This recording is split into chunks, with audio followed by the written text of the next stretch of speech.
My theme for last year was adventure.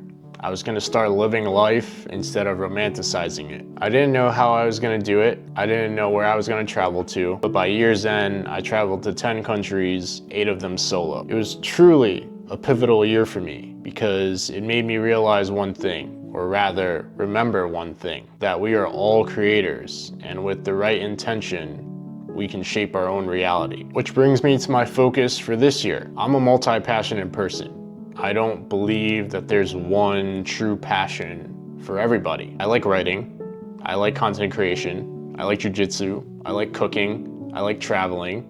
The list goes on and on. So last year it was about creating and sharing experiences. This year I'm gonna do more of that, but I'm also going to create and share some of the things that I'm learning about all the things I'm interested in. Basically, I want to learn how to learn. I read a study that today we're consuming about 74 terabytes of information a day. And if you're like me with social media, I'm willing to bet that a majority of that comes from doom scrolling, 6-7. And another thing about all that information is that you're consuming it, letting go most of it, and then you're reconsuming another 74 terabytes the next day. But I want things to stick. I want to learn different languages, sharpen different skills, and turn some of the things I'm reading in psychology, self-development, philosophy, and spirituality into actual habits and practice. With that, I'm going to end this video with a quote from Leo Tolstoy's book, A Calendar of Wisdom. It's a pretty long one, so I had to write it down. A constant flow of thoughts expressed by other people can stop and deaden your own thought and your own initiative. That is why constant learning softens your brain. Stopping the creation of your own thoughts to give room for the thoughts from other books reminds me of Shakespeare's remark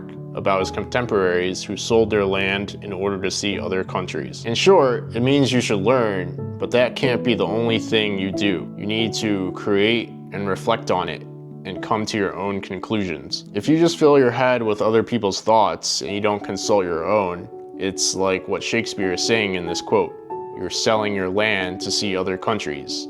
In essence, you're selling your own foundation for novelty. Learn, but also create and reflect, which is what I'm doing here, and I'm selfishly using your attention. Because the second step of the Feynman technique for learning is to teach it to somebody. So here's to learning together. At first, it's gonna be all over the place and might seem random, but I'll figure it out and it'll be fun.